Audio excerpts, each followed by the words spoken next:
It's been a minute now, huh?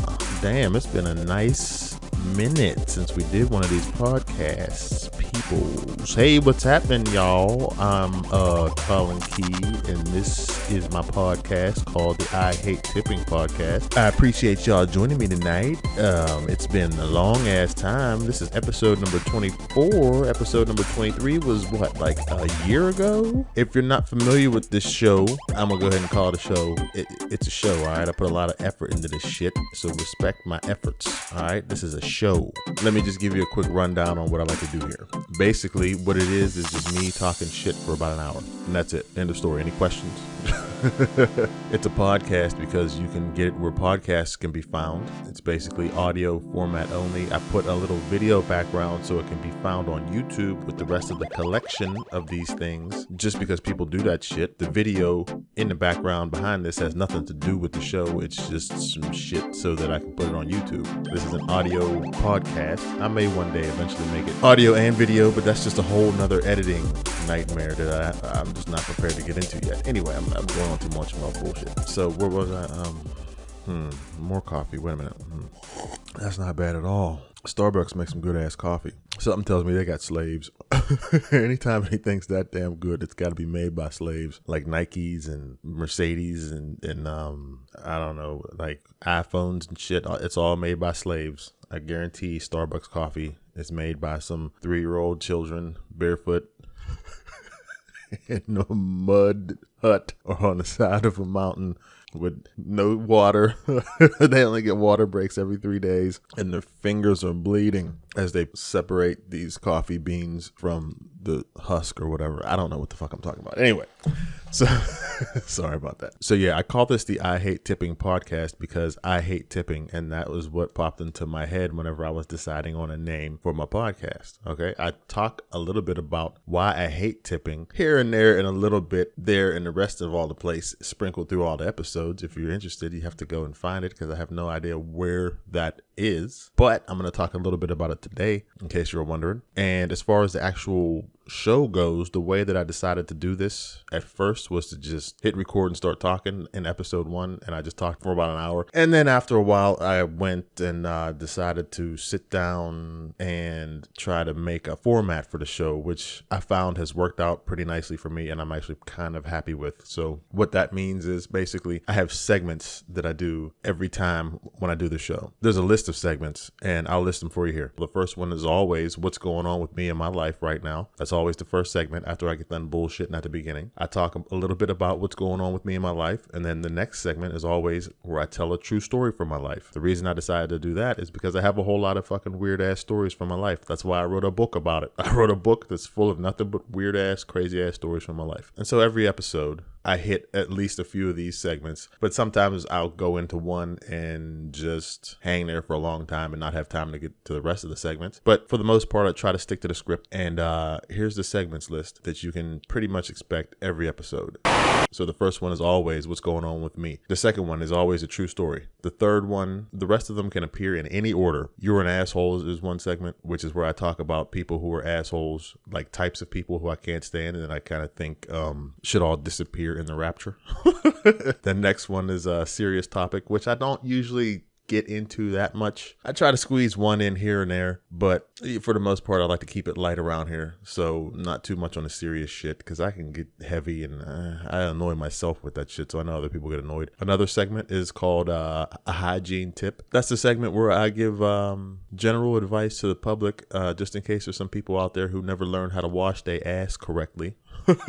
Because I don't know, in my 42 years, I've come across quite a few people who just seem like they've never been tutelaged on proper hygiene. So I give a hygiene tip every episode. Another one of my favorite segments is where I talk about a song. I think I've hit that one every episode so far, but I'm not 100% sure. Don't quote me on that. That's where I play a little clip from a song that I've discovered recently that I'm either digging or, that I'm digging. I haven't played one that I'm not digging yet, I don't think. But yeah, and I talk about it, talk about the band or the group or the artist or whoever and how I came across the song and what I like about it. And hopefully try to turn y'all on to it too, if it might be your type of shit. Every episode I talk about movies and TV talk, so that's always a segment. pretty much, just because I watch so many fucking movies and TVs. I'm always finding new shit, and I like to talk about it. Oh shit, did I ever talk about Altered Carbon on my last episode? I don't think I did. I might throw that in here, even though it's old now. It's like a few months ago, but damn, that was a good ass show. Anyway, so yeah, movie and TV talk is a segment. Something I bought recently is a segment where I talk about something I bought recently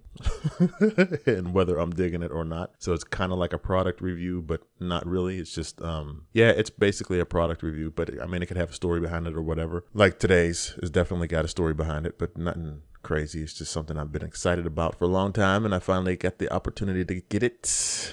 Another segment is called Fix It Now, where I like to talk about things that bother me about the world that we live in, specifically things that I think we need to fix right now. Two more segments that are pretty regular on here. Random shit from world news. Like if I heard about the most recent terrorist attack or something, or like the new gun ban that they're trying to propose or whatever, I might have an opinion on that shit and I might have something to say about it, and you can expect that. And here's an idea, which is one I haven't done yet actually. But yeah, I got a few ideas that I want to... Wait, did I do that yet? I don't know. Whatever. It's been a long ass time since I've done one of these, so I don't even remember what the fuck I did in the past. I'm all about the future. You know what I'm saying? Feel me? Know what I mean? Anyway, so that's it. You will know it's a new segment because I usually have a little segment drop in between. And brace yourself because every segment is full of its own little bit of excitement, baby.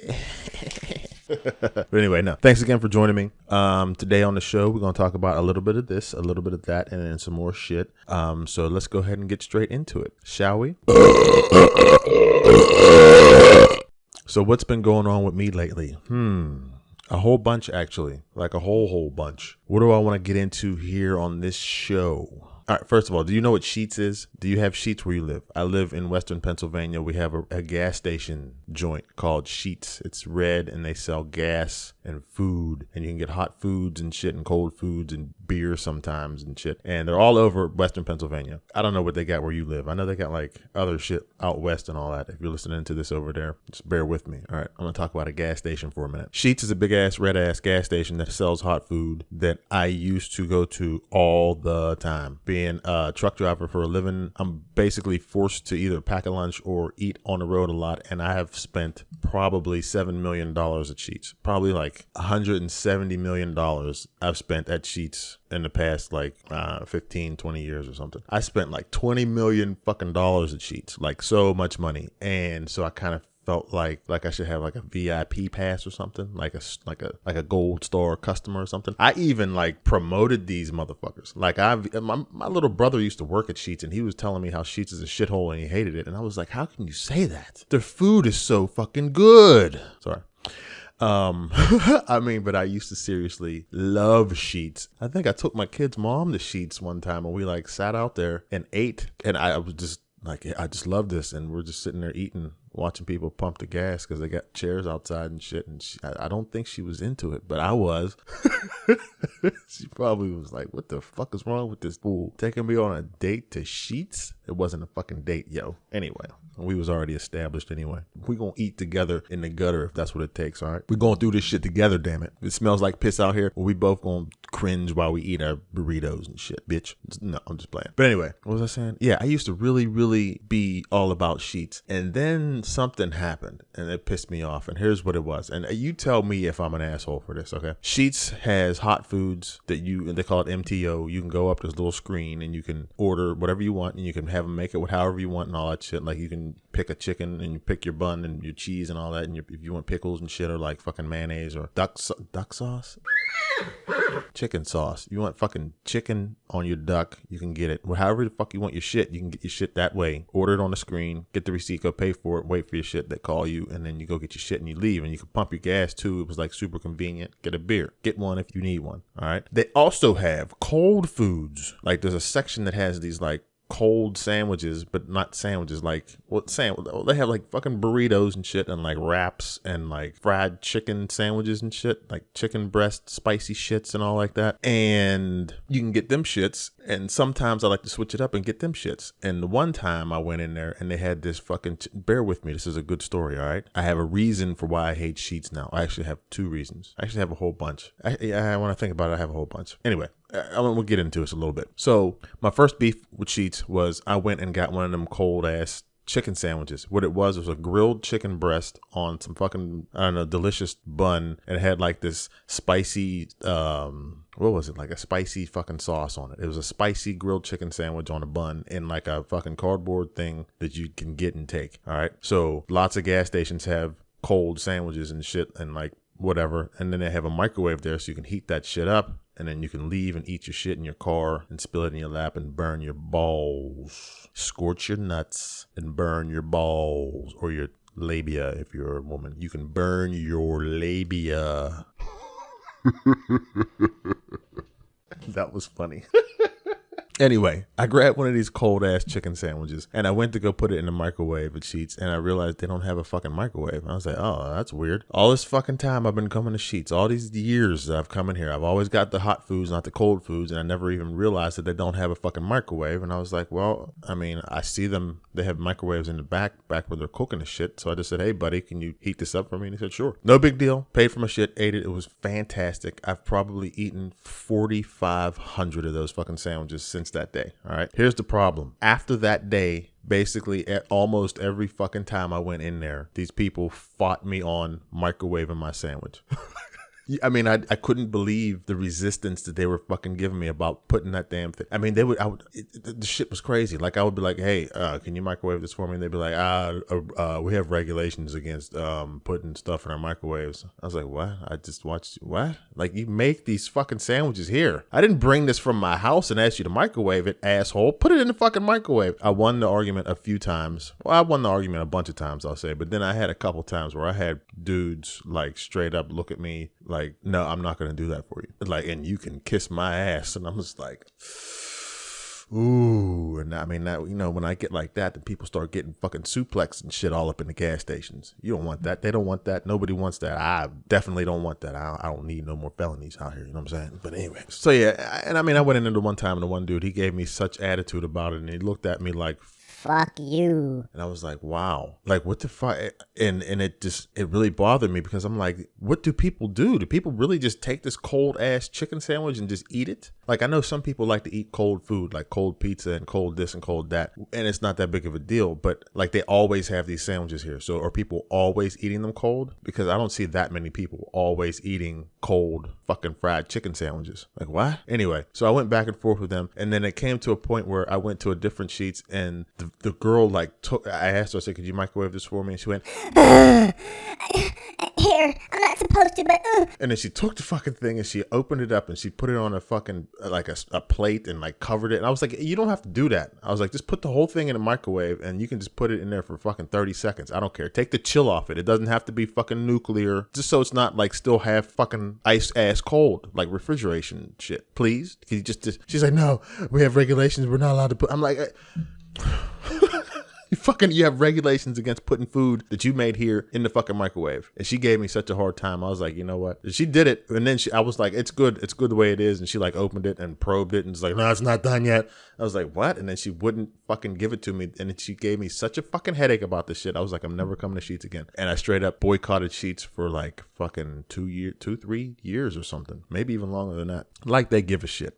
Whatever. I mean, they're really popular. I'm sure they didn't miss my little fucking $1.5 million a year at all. Anyway, so I stopped going there. And then eventually I was like, okay, maybe I'll just go back because it's convenient and I see them all the time. And well, fuck it. I mean, I guess I've been mad long enough. So I started going again. Mind you, during this 2 or 3 years when I wasn't going there, another gas station chain called Get Go been up and coming and improving and getting better and better and better. And they got microwaves, baby.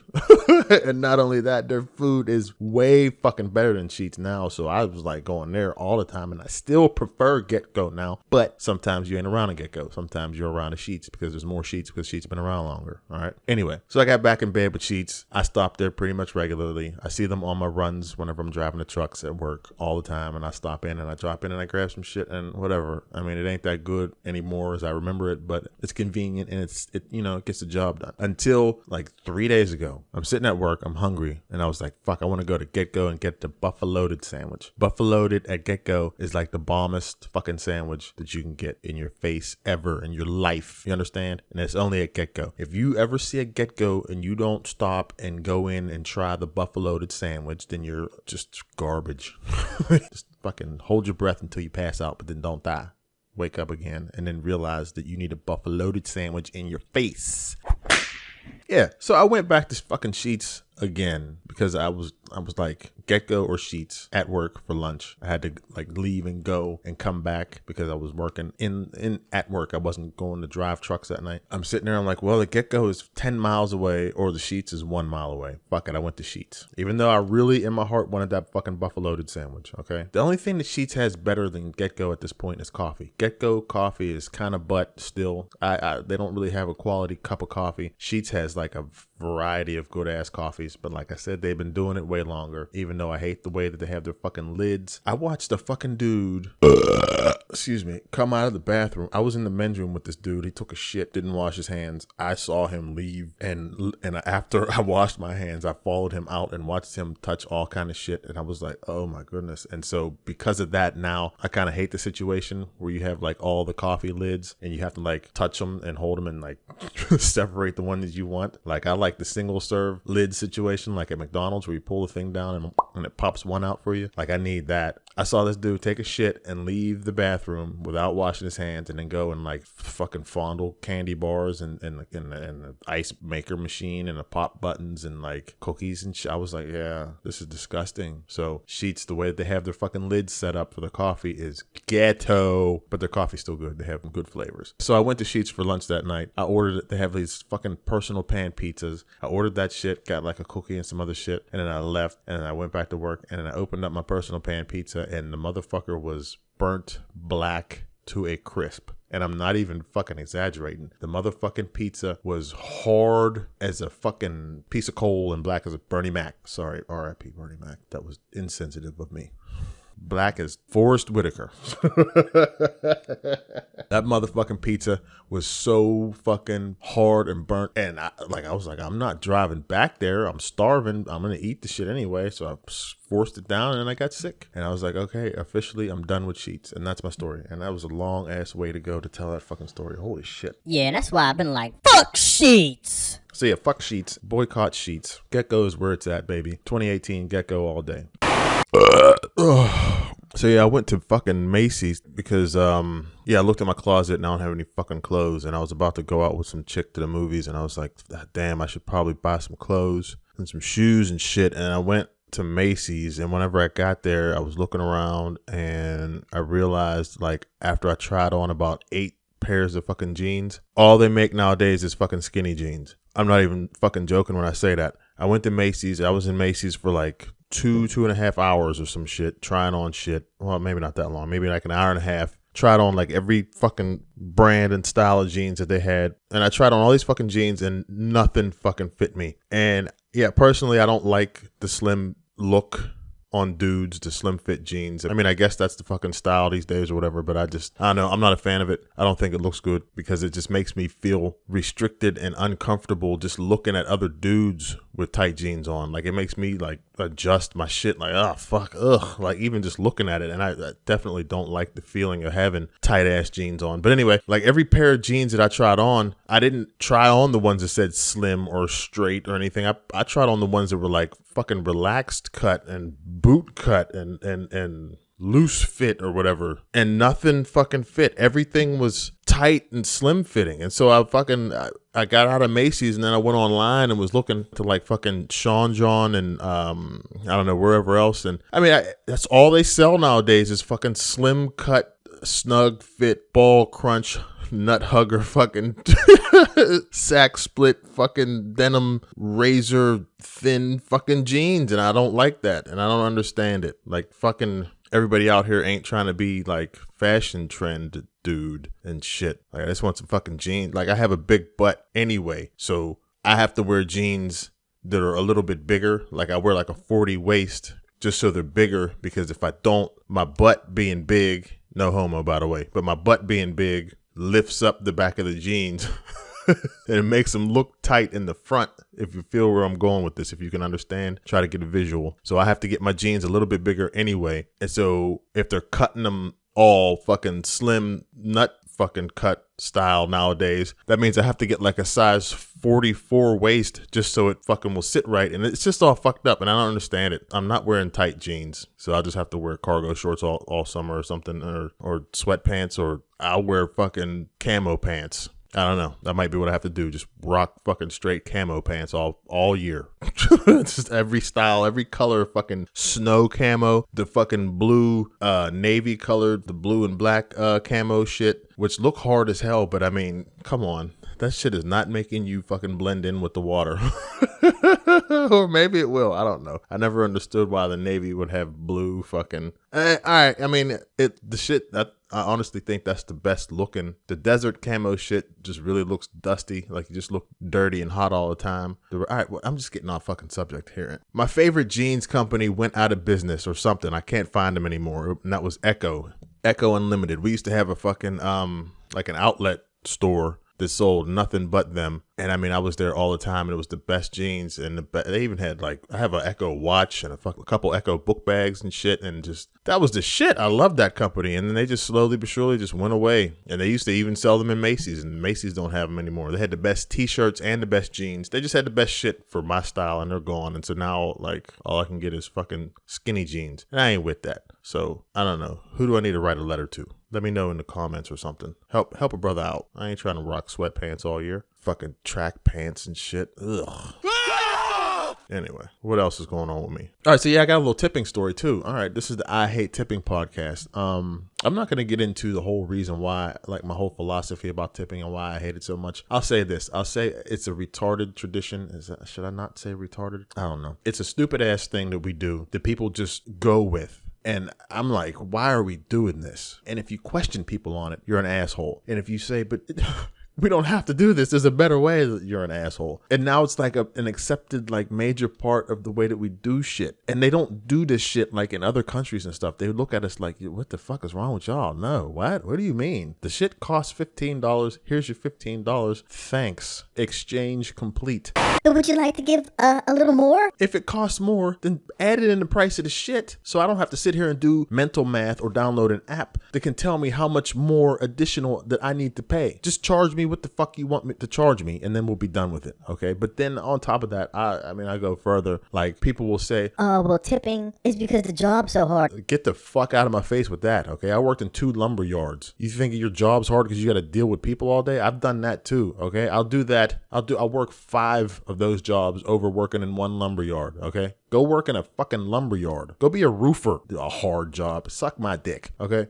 You think you deserve extra? You think you deserve $75 an hour for running plates back and forth from the kitchen? Ever tried being a farmer before? Probably not. Go try milking cows all day, or pushing beef around, or raking hay, or whatever the fuck. Man, being a farmer just sounds hard, okay? And you ever been a school teacher? Ever drove school buses? Fucking tips. Man, kiss my dick. Tips. And then they come back with, Oh, well, these jobs, they only pay $4 an hour. who the fuck decided that shit? What? What do you mean? Why? Why do these jobs only pay $4 an hour? It's the law. Why? We have a system where we can change laws. That's a dumbass fucking law. No job should be able to fucking pay that little. What the fuck is wrong with us? Fix that shit. Anyway, I got a whole lot of problems with tipping. That's why I hate tipping. I've had a lot of fucking situations. Ever worked in a fucking sewage plant? Ever tried being a prison guard? Try being Donald Trump for a day, all right? You want to talk about hard work? Try being commander-in-chief. Fucking tips. Here's a tip. Here's a tip of my middle finger. Sit on it. Tips. Here's one. I went to a place called Panera Bread. Do they have Panera Bread where you live? It doesn't matter. It's a place that sells like sandwiches and pastries and coffees and shit and soups and stuff. They have pretty good food. All right. It's like highbrow Subway. Man, that's what it is. Oh no, they don't sell subs. They sell like salads and soups and fancy shit, but whatever. Anyway, I'm in there with my mom the other day. I'm standing in line. I get up to the register. The dude is standing there. He says, "Oh, can I help you?" I said, "Yeah, I want to get the fucking avocado apple chicken sandwich and a cup of coffee." He says, "Okay, anything else? Would you like a parachute with that?" And I said, "No, that's it." He said, "That'll be $13.75." I'm like, "Damn, what the fuck? What neighborhood is this?" Anyway, so I pulled out my fucking credit card. I slide it in. I'm looking at the fucking thing. So I hit the button to agree to pay. And then the next fucking screen that popped up, I'm talking about the little thing where you stick your fucking credit card in. On the screen, it said, "Would you like to tip your fucking register person today?" And it had like suggestions on the amount to tip. And I actually fucking did it. And like as soon as I hit the $1 thing, I immediately wanted to punch myself in the dick. Like I was so mad at myself for doing that. But it's like we're trained to do that shit. It's like, why the fuck does that dude deserve an extra fucking dollar? For what? He did nothing. He literally fucking pushed buttons on a cash register and did it low energy and unenthusiastically. Why the fuck am I paying extra? Why do I have to make this extra decision? Why the fuck are restaurants allowed to not pay their fucking people a decent wage? You see what I mean? This whole shit started because people started tipping, and I don't see nothing wrong with like greasing somebody to get a little bit extra service or something. But the fact that it became the standard, and now we're an asshole if we don't do it, and now they like straight up make you feel guilty for not doing it. Our society is fucking dumb. We need to fix that shit. That's a perfect thing for Fix This Now. Fix It Now, the segment that I was talking about earlier. Anyway, that shit, it makes me fucking hot. Fuck Panera Bread for that shit, for suggesting that I tip. Man, fuck Panera Bread. Here's a suggestion. How about you pay your fucking workers a decent wage? There should have never been a law put into fucking place where restaurants can pay less than minimum wage because there's a possibility of them getting tips. If people want to be dumb and tip a server extra to the point where they end up making fucking $80 an hour for walking back and forth with plates and dealing with people, oh my goodness. Go fucking do highway pavement while tractor trailers are flying past you at fucking 55 miles an hour. Those people deserve tips, okay? Go be a garbage man. I don't give a fuck how much they make. They deserve more, all right? I used to drain toilets from airplanes, and I had poop dump on my fucking head lots of times, okay? Nobody tipped me. You don't deserve tips just because you deal with people. Fix that shit. Fix it now. Fuck it. That's the segment. Fix it now. Fuck tipping. Kiss my dick, tipping. Sorry. Okay, yeah, and also real quick, on the subject of Panera Bread, let me say this. There's a Panera Bread Express, or one of them, the ones that are like in a, is it a Panera Bread Express? I don't know. Maybe it was just a regular Panera Bread, but it was in a truck stop on the side of one of the interstates between PA and Ohio. One of the toll roads. What the fuck are they? The Turnpike. It had a service plaza, and I went in there like in the middle of the night or in the morning or something on my run for work. Driving a truck, I was hungry, so I went to Panera Bread, and whenever I went in there, I ordered some sandwich. It was a breakfast thing. It was a fucking like sausage, egg, and cheese on some like brioche bun or some fancy shit. I was like, all right, cool. That sounds good. Delicious. Whatever. Give me that and a coffee. I ordered that shit. The broad handed it to me. I left. I got in my truck. I pulled the sandwich out. I bit the fucking sandwich, and egg yolk exploded all over me. I just don't understand this shit, okay? Number one, I don't like dippy eggs. But number two, who the fuck? So if it's not clear, there was a fucking sunny side up egg on the sandwich. Now it's my fault because I believe it probably did say that on the sign. I was just hungry and I didn't read it. I saw like sausage, egg, and cheese, and I was like, yeah, give me that. But my question is, why the fuck would you put a sunny side up egg on a sandwich? I don't get that. And I mean, if you did get that, wouldn't you need to sit down like at a table and eat it with a fork and a knife, like cut it up so that the fucking dippy egg doesn't explode? I mean, this fucking egg exploded. I have to wear a fucking safety reflective vest for work, and it literally splashed all over it, ran down into my fucking jeans. My jeans were, it looked like I was a fucking toddler. I just fucking messed myself and shit. It was crazy. Egg literally exploded all over my clothes. And I'm like, why the fuck would you put that in a to-go sandwich? Who the fuck eats that? Dippy eggs are nasty as hell anyway, number one. If you eat that shit, then you're a fucking Nazi or something, all right? Hitler liked fucking dippy eggs too, all right? Nazi, fucking dippy eggs. If you eat dippy eggs, you're an asshole.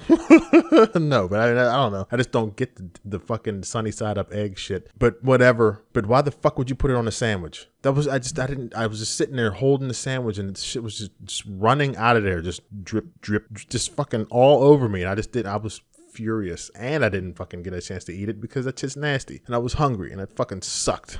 And listen, I'm not talking shit about Panera. I like Panera. I mean, I am talking shit, but I like Panera. Okay, the food's delicious and it's a lot different than everybody else has, and it's like fresh and shit, and it's good. But I'm not tipping some fucking asshole, fucking standing there pushing buttons on a fucking. It's not even a cash register with like actual buttons anymore. It's like an iPad, I think. Fuck that, dude. If your job only pays $4 an hour, get a fucking different job. Everybody who's working them kind of jobs needs to just quit and go do something else until there's nobody left to do those jobs, and they get the point, and then those fucking jobs can pay a good salary like they're supposed to, like any other fucking. This is the best country in the world, right? Why the fuck do we have jobs that pay $3 an hour? And I think I started talking about it before with tipping. I'm not against like fucking greasing the fucking valet dude, slipping him a 20 to keep your car close so when you come out he sees you, and hurries up and go gets it or some shit like that. That's what tipping was supposed to be in the first place. Or if somebody's like extra fucking awesome at their job, like holy shit, this dude was the shit. He was fucking friendly as hell and had me laughing and shit, and he was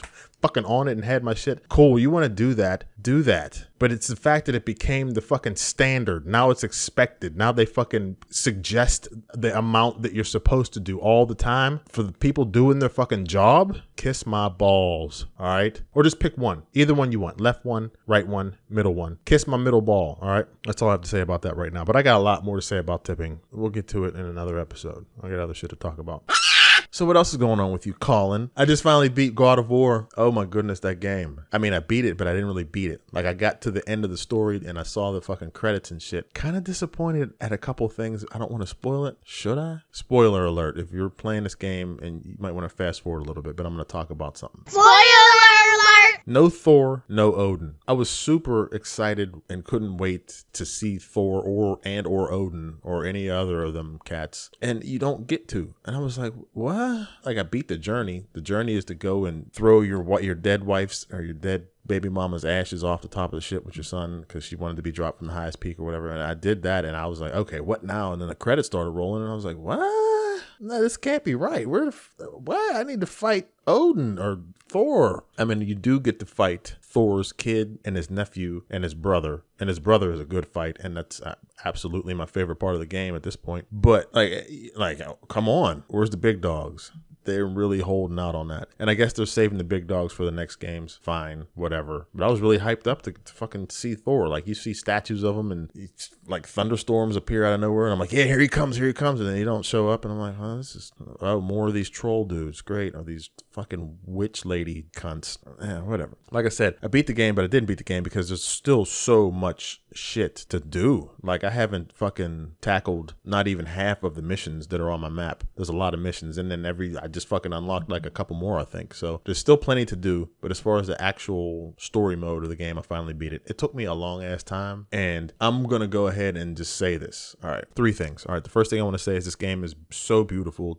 It's so full of stuff to do. It's gorgeous. It absolutely sucks me in with all the storytelling and just listening to that head talk. You have a head. If you don't know, if you play this game, you end up with a head on your belt that talks, and you can use it to like open doors and stuff. It's some dead dude that Odin was torturing. Well, he's not dead, he's alive, but he's just a head and he can still talk. Oh yeah, so the head is an ancient. Like, he's been around the whole time with Odin and Thor and all them, and he has all these stories, and he tells the stories, and I just love it. I love Greek mythology and Norse mythology and all that, and he tells these stories, and I don't know how accurate they are to like the actual real life stories or myths or whatever, but it fascinates me. So I can just row around in that boat all day long and just listen to the head talk. But the game is broken. I want to say that right now. Like, it's getting updates. Like, every time I turn it on, pretty much it gets a new update. But I mean, I've lost battles because the game is so damn glitchy. I'm wondering if it's because I'm playing it on an original PS4 and not the Pro. I don't know. But I mean, it's glitchy as fuck. Last night when I got home from work, I was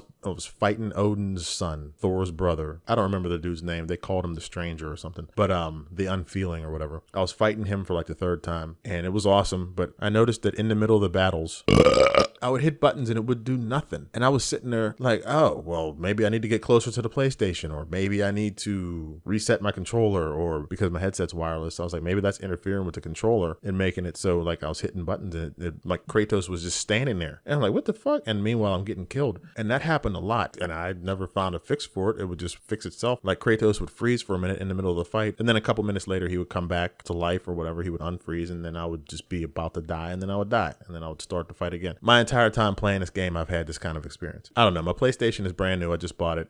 I figured that couldn't be a problem. It could be. I haven't played any other games on it to find out if that's what it is. But I mean, there's also been times when, like I said, and if you watch my review of the game on YouTube, if you haven't, you need to, by the way. And while you're over there, hit subscribe for me. But yeah, there's been times whenever I was playing and like I would throw my axe and it would just freeze in the air while all the action was still going on. Or there's been times whenever I've been like running across a bridge and the bridge would just disappear and it would just be like a black void, and then it would come back. And it was, so then what I'm saying is the game is glitchy as hell. It's super glitchy, and it really made it kind of a pain to play. But I still played, don't get me wrong, I still love it. Like I'd be at work, like I can't wait to get home to play, and then I get home and then I play and I go to sleep and I wake up like, oh, can I get in like an hour? Can I get in 2 more hours before I go to work again? So the shit's super addictive, which is the second thing I wanted to say about this game. And the third thing that I want to say about this game, I don't remember, and I need to move on anyway. So yeah, I've been playing God of War and I've been playing the shit out of it, and I finally beat it. And like I still got Far Cry 5 to go and play, but like there's still so much more to do in God of War that I don't give a fuck about Far Cry 5. Like until I 100% this game, I ain't playing nothing else, period. Anyway, what else is going on with me before I move on to the next segment? Oh yeah, I wanted to talk real quick about why I decided to not go with ADT for my alarm system in my place here. So I decided to go with an alarm system, okay? I just decided to because I got, like an expensive computer, an expensive mountain bike, and a half decent TV, and I was like, this is kind of the hood, so let me go ahead and get an alarm. So I woke up one day last week or something, and I called ADT. And it just so happened that they sent me a flyer in the mail that said, here's our newest package. And I was like, okay, cool. I was just going to call them anyway. So I called them, and the dude's like, hey, my name's Joel. Thanks for calling ADT, number one shit for your security and your life and everything. And how can I help you today? And I was like, all right, Joel, I got this thing here. It's telling me about this package. It sounds good. Tell me what I need to do, and like, is there any other fees and shit that's not listed on here? Because basically it was like a dope ass package. It was like what, $40 a month for full shit, like your front doors, your windows, all that shit, back doors, 24-hour monitoring of the shit, whatever, this, that, and the other, and like a free sensor, and they waived all the activation charges and all that shit. No money down or whatever. I don't know what it was saying on this paper. And I was like, oh, okay. And I told Joel or whatever the fuck his name was what I was looking at, and he was like, yeah, okay, yeah, let me look up your zip code. Yep, that's the package we got going on right now. That's the best one, and let me just tell you, it's a great package. I was like, yeah, it sounds like a great package, dude. All right, so let's do this. What other fees are there? So the first thing he said was, all right, look, you're getting free installation. We're gonna send a dude out. We can get him out there. Let me check your shit again. 15 blah blah blah. Yep, we can have a dude there to install tomorrow. I was like, fucking gangster. Hell yeah. All right, let's do this shit. What else? And he said, okay, but there is an activation fee. I was like, all right, well, how much? And he said $99. I was like, he said, but it was $160. And I said, okay, all right, cool. $99. Get the shit installed tomorrow. Cool, let's do it. What else? He's like, all right, let me just double check to make sure I have a tech in your area.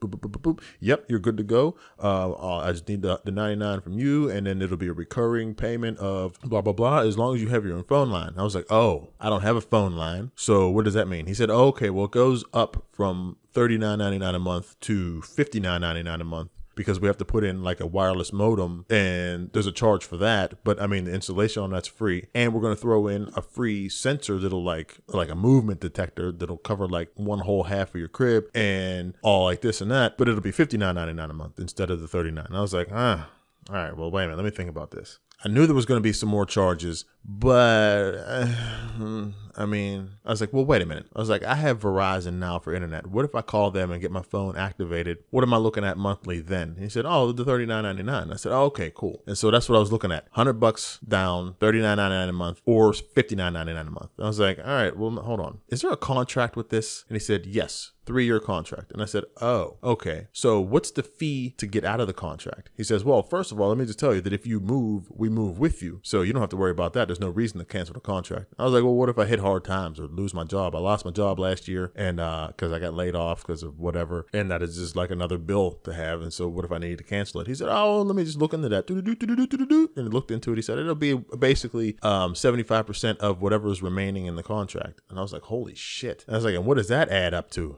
So you take $60 a month and times that by 36. So I don't know what it comes up to. He was like, oh, it'd be about $1,600 if let's say you were like a year into it. And I was like, $1,600 I got to pay to get out of this shit? He's like, yeah, I mean, but listen, we're the best. We're a little bit more expensive than other ones, but blah, blah, blah. I was like, all right.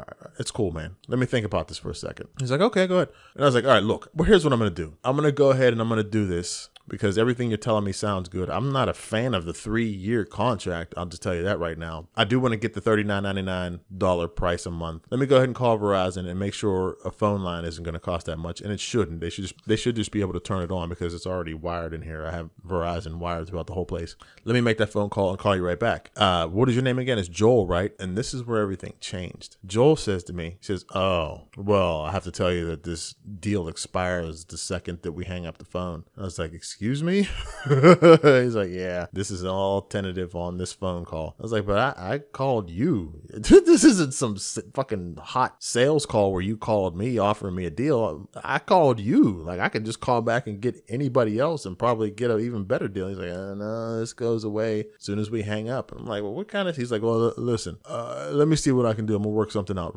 Just hold for 1 second. I was like, all right. So he put me on hold. And at this point, I've already decided, like, you know what? Fuck ADT. What do you mean as soon as I hang up the phone, the deal goes away? I don't like you anymore. But I'm sitting there, I'm like, all right, let's see what else they say. Maybe they'll waive the fucking activation fee and then fuck it, I'll go with it. And then if I got to break the contract, you know what, fuck them, I just won't pay it. But I don't know, whatever. But so I waited and I waited and I waited. And then I realized, oh, I've been waiting on hold for like 3 solid minutes. 4 minutes now, 5 minutes. And I was like, this is like a sales tactic. Like they're trying to have me sit here and stew on it or something. I don't know. I was like, what the fuck's going on? And just as I was about to hang up, another dude gets on. He's like, hey, Mr. Key, Collin? And I was like, yeah. And he's like, well, listen, I'm Joe and I'm the manager. And I just wanted to let you know, listen, we're giving you a really kick-ass deal here. And I was like, yeah, I agree. And he's like, yeah, so I mean, what's the problem? And I was like, well, since you're asking, I'm not a fan of a 3-year contract, and it doesn't say on your advertisement here that there's an activation fee. And he's like, well, yeah, you know, but I mean, it's still a great deal. I was like, I don't disagree with that. He's like, yeah, and I mean, you know, the contract is what it is. You know, we're the best company when it comes to this kind of thing, and so, you know, we're blah blah blah blah blah, and we're bonded by the government and blah blah blah blah. And I said, hey, listen, I called you. You don't have to sell me on it. I literally said that to him. I said, look, dude, you don't have to sell me on this. I just need to call Verizon and see if I should go with your $59.99 a month or just get a phone line in here anyway, and I can just get the $39.99 a month program. He's like, yeah, but this, you know, once you hang up the phone, this deal evaporates. I'm like, well, that's a stupid business practice, dude. He's like, listen, I'm going to tell you why we're better than the competitors. I was like, dude, I don't care. Like, I told you, I'm ready to do this deal if you just fuck off and let me do what I got to do. And the moral of the story is, like, the end of the way this shit ends is this dude kept me on the phone for another like 25 minutes of him talking and just telling me why ADT is the best and why this deal is the best. And I had to like interrupt him at one point. And I was like, listen, dude, like Joel already told me all this shit, the last guy. You're not convincing me anymore to want your service. You're actually hurting your fucking chances here, dude. I didn't say it like that, but I was like, you don't have to sell me on this shit. I called you to make the deal. I just didn't know that it was a little bit different than what I thought. And I don't like your face anymore, bruh. I didn't say that, but I was like, you're making this suck. He really, really pissed me off with his aggressive ass sales tactics. And he's just like, all right, well, listen, we need to make this deal now. I was like, listen, I'm sticking to my guns. I'm going to hang up. I'm going to call Verizon and see about this phone line issue. And I'm going to call back. I'll ask for Joel. If they can't give me Joel, I'll just tell them, you can give me like a fucking order number or something or not or whatever. I'll just start all over. It doesn't matter. But I'm sticking to my guns here. And this dude said, and I had full intentions on doing exactly what I said, but then he said, all right, and hung up on me. And I was like, oh shit. Like, he didn't say, all right, thank you or bye or nothing. He just said, all right, and hung up. And I was like, okay, well, fuck you. So I'm putting that out to the world. Fuck Sheets and fuck ADT. And that's it for everything that's been going on with me right now in my life. Next segment. Next segment!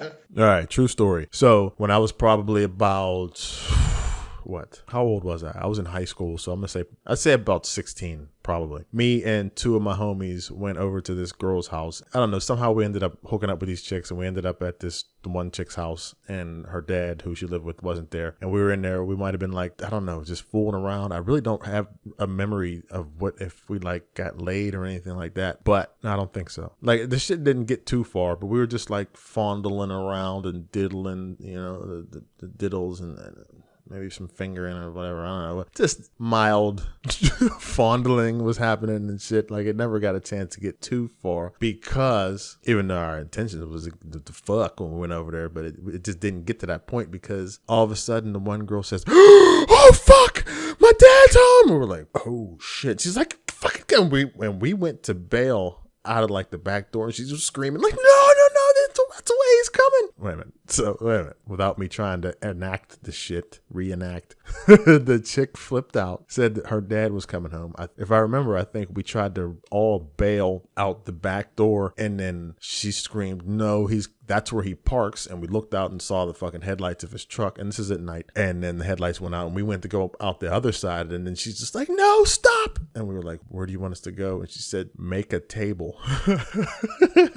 I kid you not. I was like, what? She said, make a table. And I was like, what do you mean? She said, hurry up now. He's an alcoholic. He won't know. Just get down on your knees and act like a table, and I'll throw this sheet over you. And me and my boy, I don't know where there was three of us. I know that for sure. I think the one actually jetted out and got out another door successfully. And me and the other one didn't make it out in time. I'm not sure. I'm going to have to ask them about that, where the third homie went. But the two of us looked at each other and were like, all right. And we got down and like held our elbows up and made like a coffee table or like an end table. And this chick threw a white sheet over us, and literally her fucking drunk ass dad stumbled in, bumping into us, going back and forth, asking her kind of trying to ask her shit, but it was just like, girl, how I tell you. And she's like, no, dad, no. And it was like this crazy, I don't know if it was abusive or I don't know what the hell, but it was weird. And this dude was like bumping into us, and I was scared shitless, and I thought we were going to get shot or stabbed or some shit, but the shit worked. We pretended to be a table. He was in the room with us for a good 5 minutes, walking back and forth, mumbling to his daughter, complaining about this, that, and the other. And then he disappeared upstairs, and she pulled the sheet off, and we took off. True story. Make a table. I don't know. That's a crazy ass story if you ask me. Who the fuck would make up some shit like that? That's my true story for today. Next segment. Whoa, Sandy, blast, let's go. Aren't you tired of being an asshole?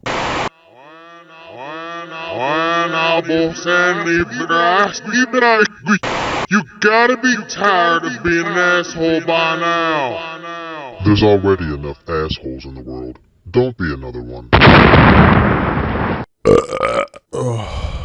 You're an asshole. Not you, but maybe you. All right, listen.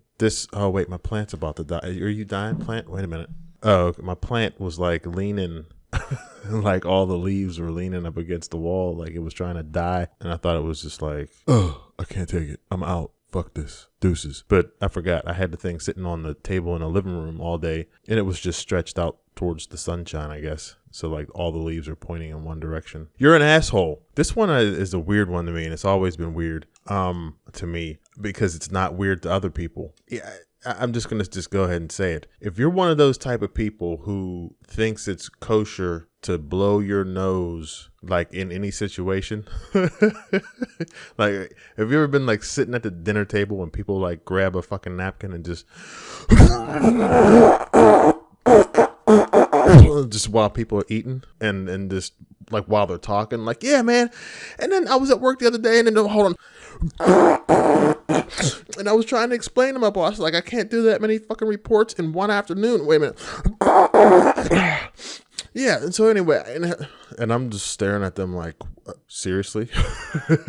No. I don't give a fuck if we need to change the the society rule book right now. What we call that? The fucking manners and etiquette book. We're just going to do that right now, right here on this podcast, episode number 24. All right. It is unacceptable to blow your nose anywhere in a public setting. Don't ever blow your nose in front of people. Don't blow your nose when you're standing in the street talking to somebody who you haven't seen in years and just ran into randomly, and then you just feel something in your nose and just start to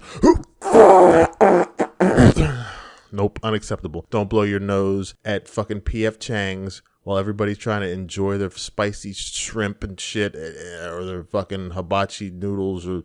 No, you don't fucking blow your nose in public. Blow your nose in the bathroom, or in your car, or in your fucking kitchen when nobody else is there, or just in private. All right, I'm just putting that right now because here's a couple reasons why. Number one, you ain't always catching all them motherfucking slime slingers in a napkin. Sometimes that shit's just gonna fucking careen off to the side, and it might just fucking land on my glasses, and then I gotta start swinging on you and shit, and I don't want to do that. I would feel bad about that, swinging on somebody because they boogered me up. I'm not with it. Don't do it. Another reason, it puts me off my food when I'm trying to eat. All right, I don't want to see you fucking. And then you always gotta fucking get in there a little bit with a finger with the napkin to make sure that you get everything out, and that's just fucking gross.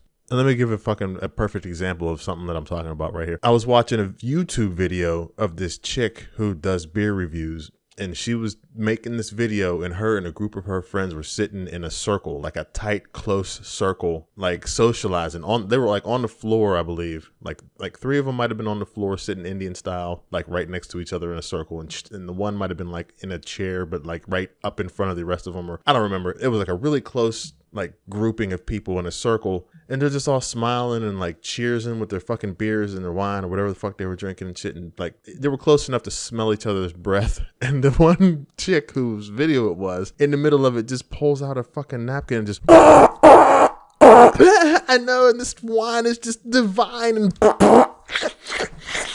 I was just like, I'm turning this off now. Who the fuck said that was okay? It's not okay. Look at the rim of your wine glass, bitch.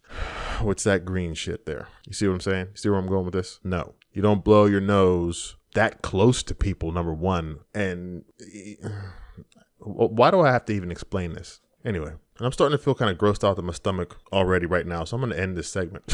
That's it, though. If you fucking think it's okay to blow your nose in a public setting while other people are like talking to you or eating or trying to conduct business or something, you're a fucking asshole. Don't do that no more, asshole. Blow your nose in private, asshole. Next segment.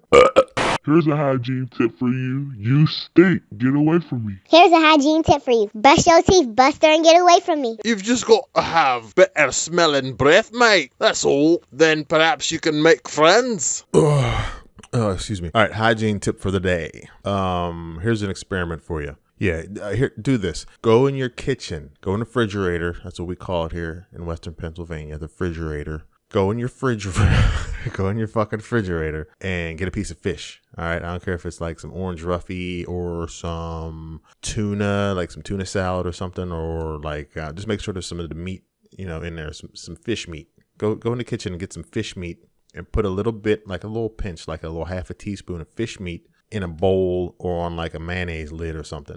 All right. So fish meat on a mayonnaise lid. Put it on your fucking kitchen windowsill and just leave it there for a week. All right. This is important. A week. Leave it there for at least, I'd say 3 to 4 days. Okay. And make sure it's at least like a 3-finger pinch of it, just for the experiment. All right. Once the week is over, the 4 to 5 days or whatever we said, I want you to come back to your mayonnaise lid fish meat pile, and I want you to smell it. Okay. And I want you to get in there.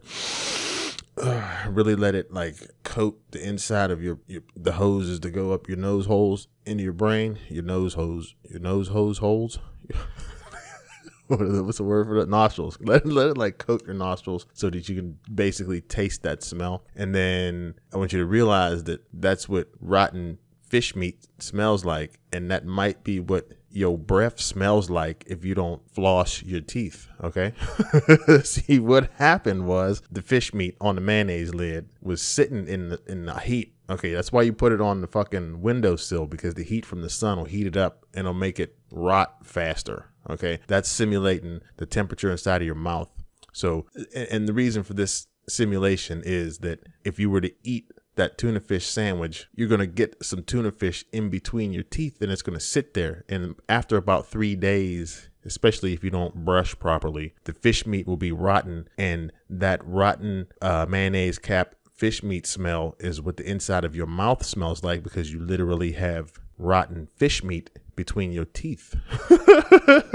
So that is impolite for civilized society. And what we would like to do is set the standard today that if you choose for whatever reason not to at least brush your teeth so that your breath is not offensive to others, then you should at least chew gum after you eat, because chewing gum creates more saliva in your mouth, which helps to release things that are wedged in between your teeth that you would normally clean out with floss or at least a toothpick. And thusly, this will help your breath, which will help the atmosphere and chlorofluorocarbons in the ozone layer and everything. And you'll stop killing birds with your fucking stank ass mayonnaise fish breath, rotten fish mouth ass fool.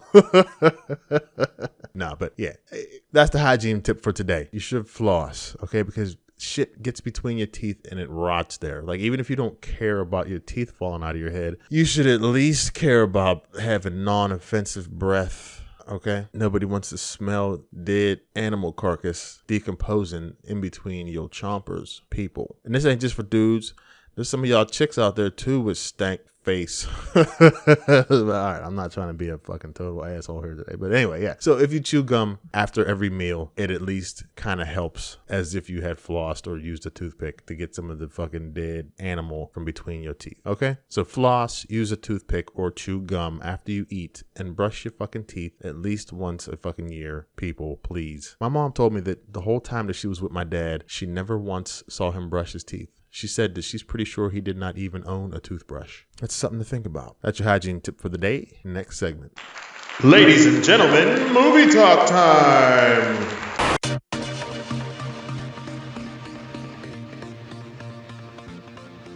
All right, let's do a little movie talk here. Actually, a lot of movie talk. So yeah, I've seen a whole bunch of movies since the last episode here.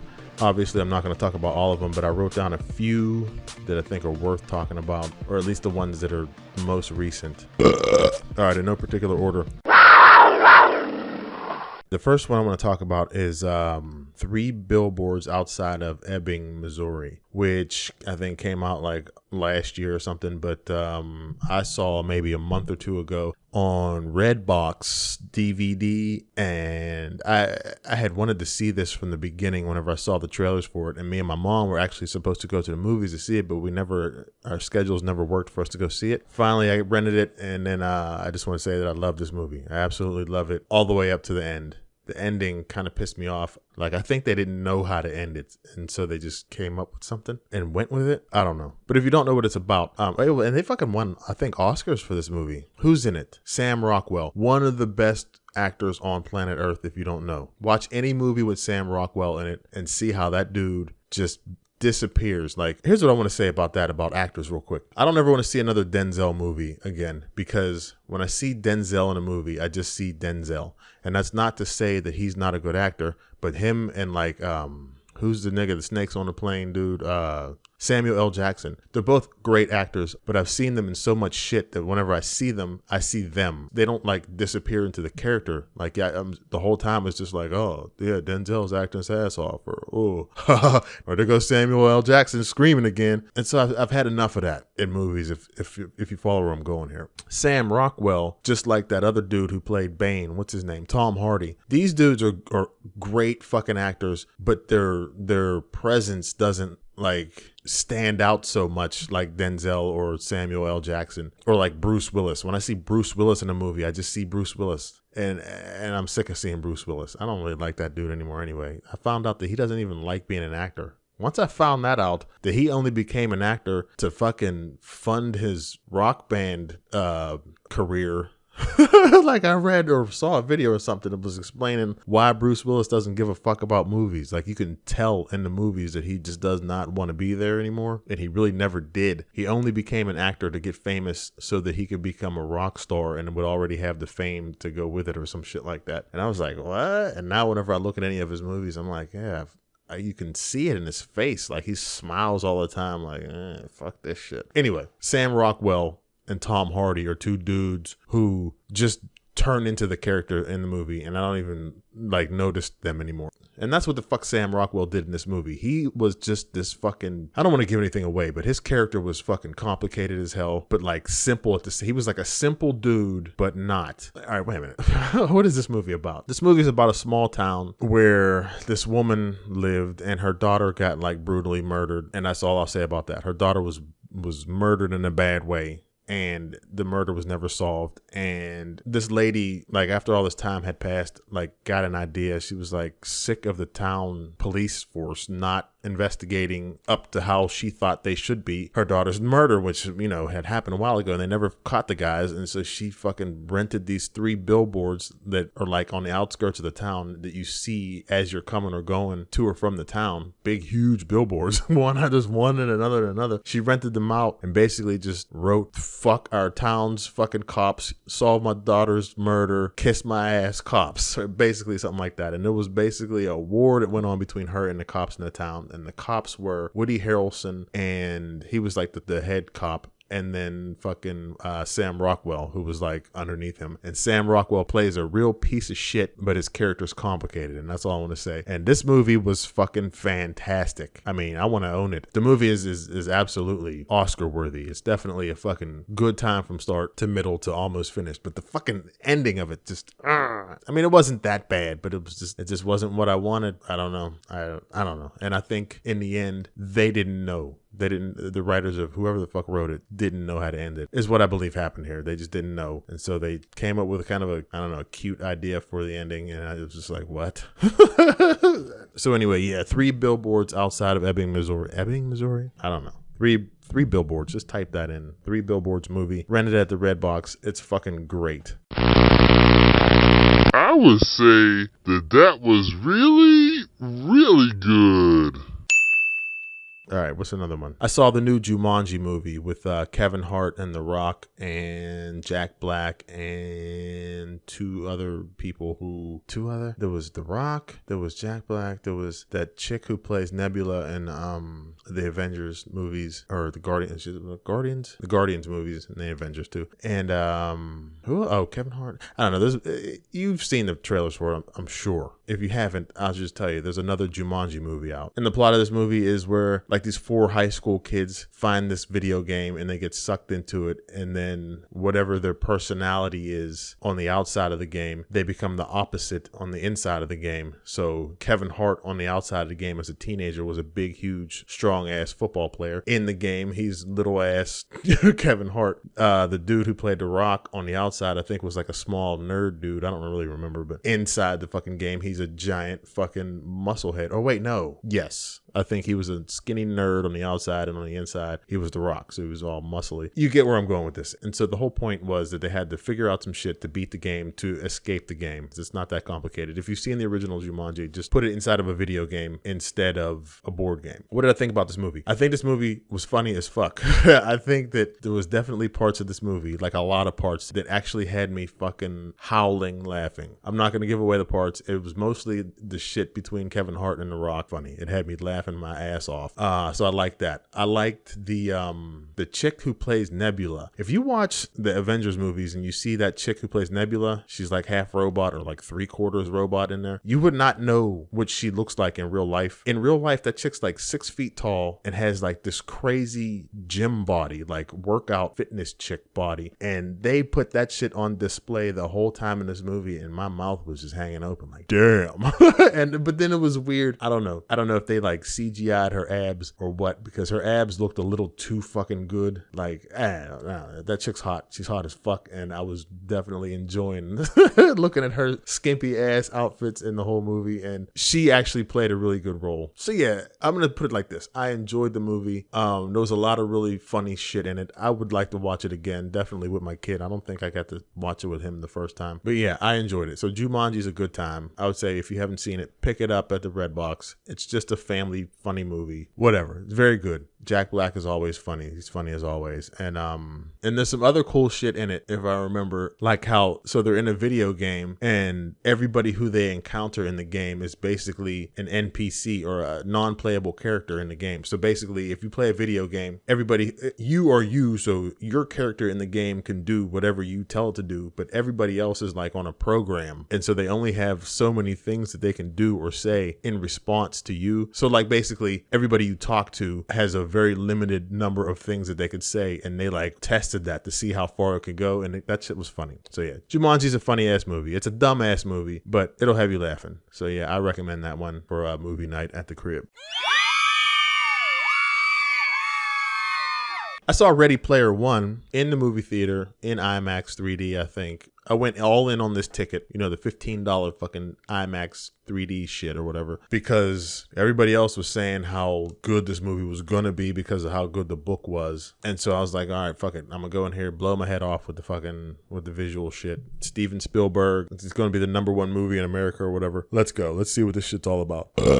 All right, if you don't know what the movie's about, it's basically another situation where people are in video games. There was a fucking Bruce Willis movie that I can't remember the fucking name of that had, who's that chick? Rosamund Pike, where everybody stayed home and jacked into like VR and they lived their lives basically in VR because the world sucked. And so everybody was like more happy as their own like avatar inside of this VR video game world. It was that exact same fucking concept, except what they did was, what the hell was the name of that movie? I gotta look that up real quick. Hold on. All right. Yeah. That Bruce Willis, Rosamund Pike movie was called Surrogates, and it was all right. It was a cool ass concept. I think the movie was kind of depressing though, because basically everybody's real lives sucked so bad because the world was just such a piece of shit like in the future that nobody wanted to live in their real lives, so they all jacked into the computer system, like into this fucking VR world, and they all lived inside of there instead. Ready Player One, exact same thing. The world outside in the real world sucks. Everybody likes to just live inside the VR world instead. The difference between that one and this one is basically Ready Player One is mostly about kids. So there's a bunch of kids who live inside the fucking VR universe. There are a couple main things about this movie, okay? Basically, this movie is about people living inside of a VR world more than they do in the real world. A. B, it's about a giant corporation trying to get control of the VR world so that they can basically own the biggest company in the world, which is that VR company. There were two guys who started this company that made the VR game, and they made it, and it became so fucking huge. It was just like the most valuable company in the world, and the nerd who made the shit died, and when he died, he put a thing inside of the VR world, basically an Easter egg, and he said, whoever can go in the VR world and figure out these puzzles that I put in here and get to the center of the thing and fucking and figure out all these puzzles and find a magic key and all these things and shit, you can own this company and you'll be the richest motherfucker in the world, period. And so obviously everybody in the world was trying to get in here and figure this shit out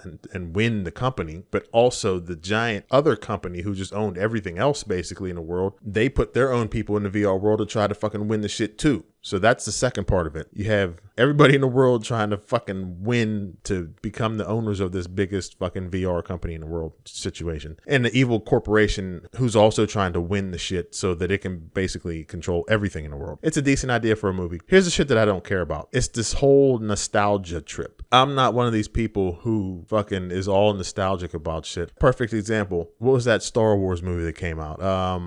The one that was supposed to have fixed Star Wars.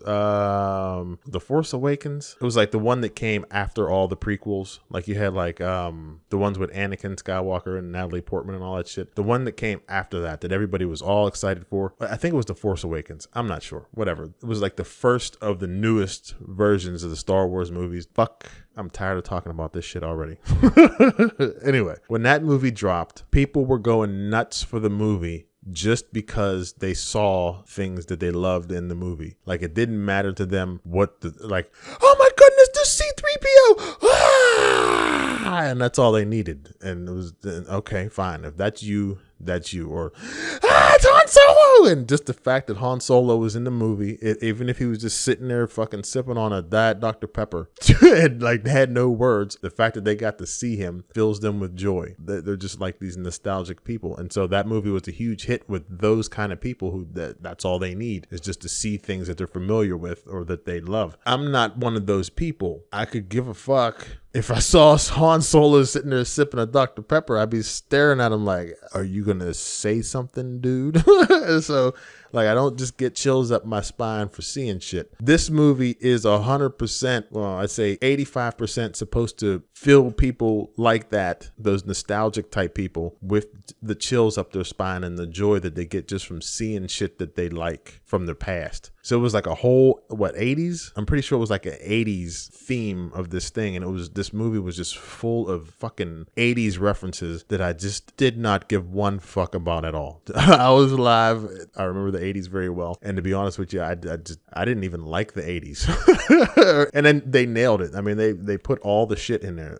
They had all the references from the 80s in there. And I was bored with that shit. I'm not a nostalgic person like that. So with that said, this movie, there were good parts of the movie. Like the beginning of the movie, there was a giant race. So the contest to win the fucking competition to own the company that made the whole big VR fucking shit starts off with a race, I believe, every week or every month or whatever it is. The race portion of the shit was awesome as fuck. If they'd have just did more shit like that, that would have been the shit. Other than that, I mean, there was just little shit here and there that I liked. Like, I liked TJ Miller's character. He was cool. There were characters that I liked. I liked the dude who turned out to be a chick who could like fix shit real quick. I like that character, like inside the VR world, but you find out that outside, the dude, he was like a giant ogre dude inside the world, and outside he was actually a young like female. I like that. I liked Hannah John Kamen. She was like an assassin for the fucking company, and she was seriously like, I was surprised they went there with it. She worked for the evil corporation that was trying to win the shit, and the big boss of that corporation, I liked him a lot too. His fucking avatar, like, he was just, I don't remember that actor's name, but he's just like this dude who looks like he could seriously be like a CEO of a company, but he's just like a regular dude, but he was evil as fuck. But he was like smart and like manipulative, and like he could play it off like he was on your side. Like, he was really, really good. His character was really, really good. But then his avatar inside of the VR world was like the him that he saw himself as, and he was like this big ass fucking steroid serious dude in a suit, but he was like huge. That shit was cool. That shit was very cool. Oh yeah, Hannah John Kamen worked for the fucking CEO dude. She was basically, I don't know if she was like his security team leader or something, but she ended up like straight up whacking people. And I was like, oh shit, I couldn't believe they went there in there, like whacking people in the real world, like not in the fucking VR world. And she was just cold, and I was like, damn. And she's beautiful. If you've never seen Hannah John Kamen, look her up. That broad's hot. She's like that mixed up UK like half and half light skinned chick with blue eyes type and like sexual looking lips.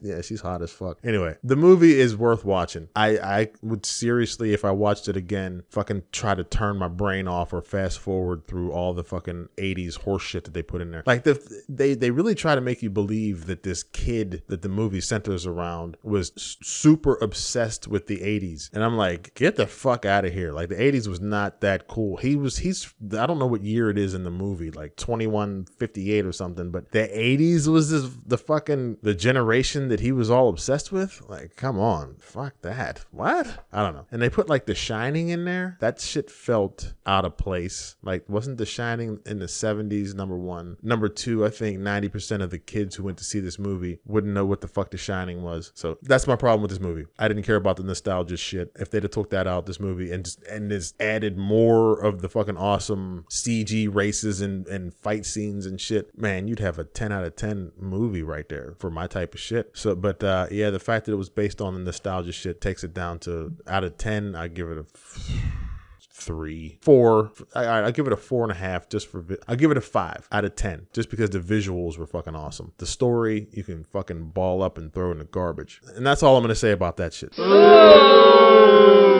So let me attack the rest of this list in quick fashion. I saw Annihilation in the movies. If you don't know what Annihilation is about, Natalie Portman is like what is she? A scientist or something? I don't know. She's a smart person, and the government comes and gets her because they want her to be a part of a team that goes inside of this fucking dome that formed on the Earth when a meteor crashed into the Earth from fucking outer space. So something from outer space crashes into the Earth, forms a fucking what looks like a giant bubble. Like if you've ever blown bubbles and looked at them in the light, how they like change colors and shit. It looked like a giant bubble, but it was like the size of the city of fucking, I don't know, Manhattan or something. When that shit happened, the bubble started slowly expanding over time, and the government started sending probes and people in there to investigate what the fuck was going on, and nothing ever came back except for Natalie Portman's husband. So because of the fact that her husband went in there and came back, even though he was all fucked up when he came back, they were like, we want you to find out what happened. She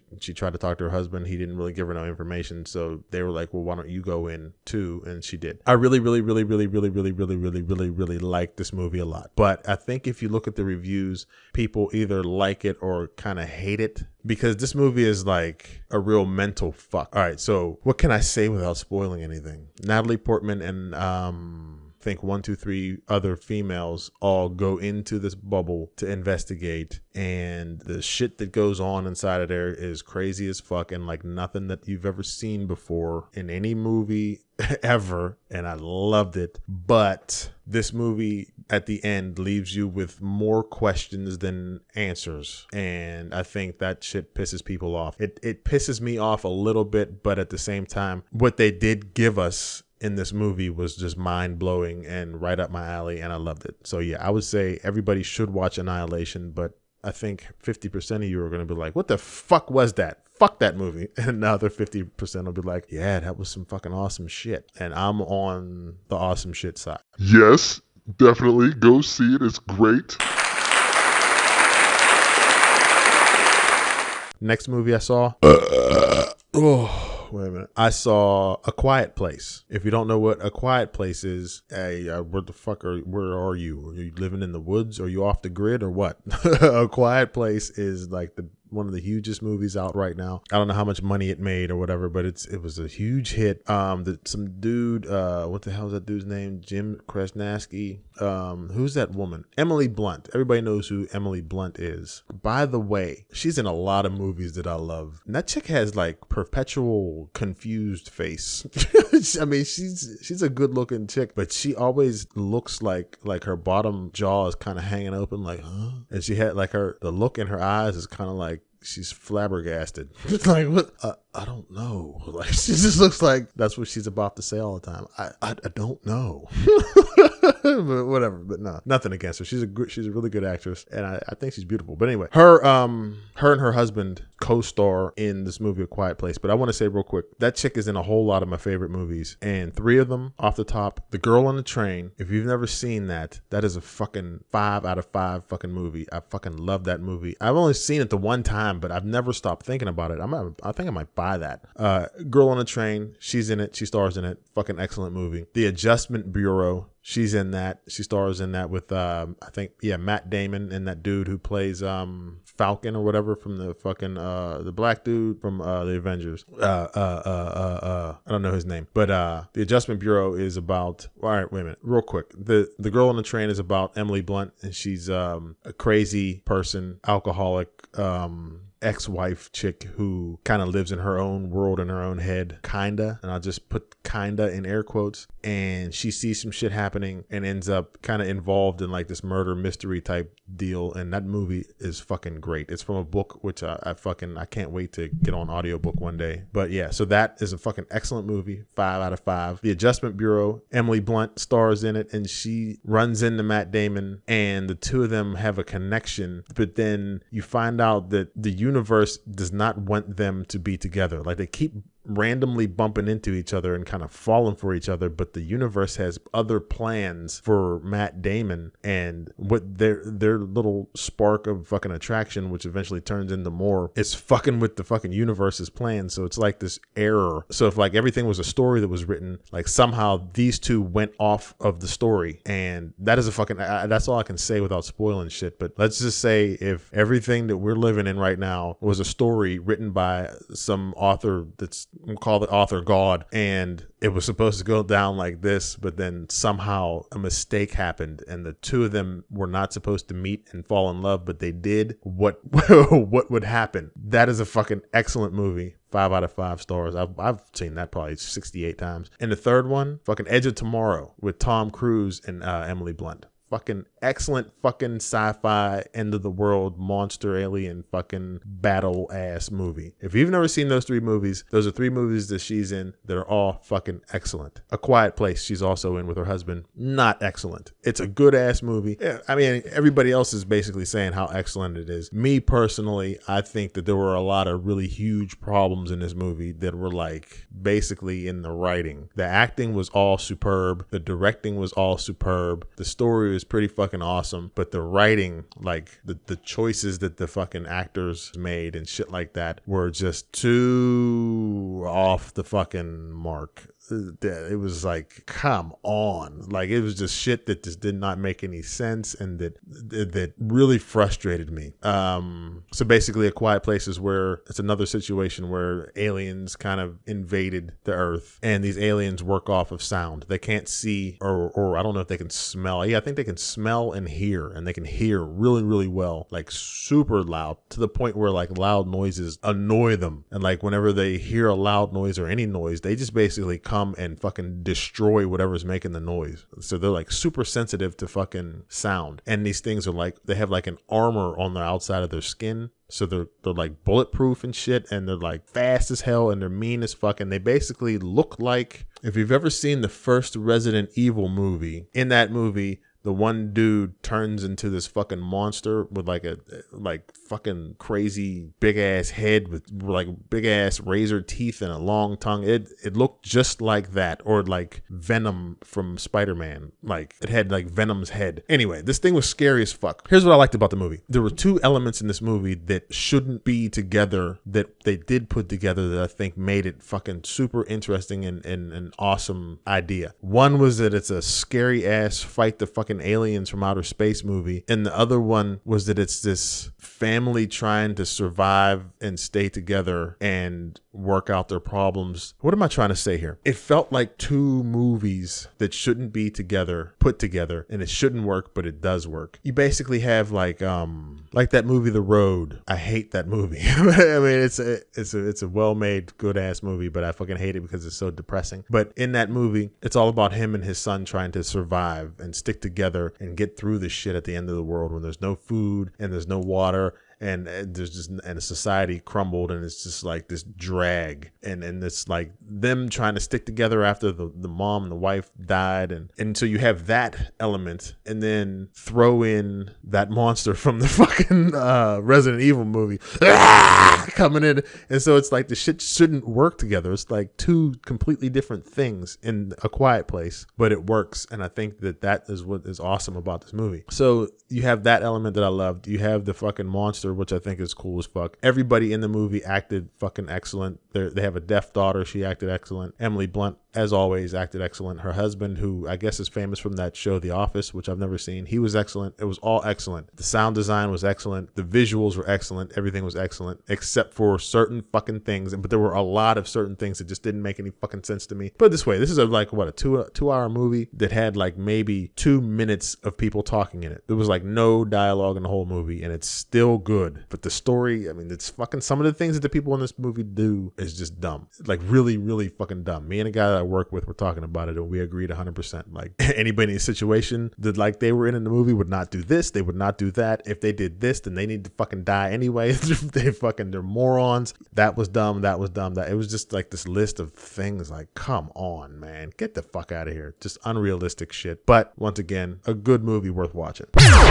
All right, so moving on. Another movie that I saw, Star Wars The Last Jedi. In a nutshell, here's what I'll say about this movie. This movie made me realize that I just don't care about Star Wars. Like, I kept going to all these fucking Star Wars movies because of, I think, the hype. Like, there's so much press about it and so many fucking constant YouTube fucking trailer reactions and fucking hype videos about the shit that I just got sucked in every single time about these fucking movies. And every single time I come out of these movies, like, I don't know why it only sunk in just now, but I just don't care about Star Wars as much as I thought that I did. Like, in the end, all of these Star Wars movies are movies that are all about the same fucking fight that's been going on since the 1970s when I was a kid, when this shit first came out. And it's like, how many different ways are you going to tell the same fucking story? It's the same fucking thing over and over and over and over and over again. And sometimes literally with the Death Star and the fucking, I don't know, whatever. This movie was a little bit different. They definitely went a different direction, but in the end, it was still the same fucking fight. I'm over it.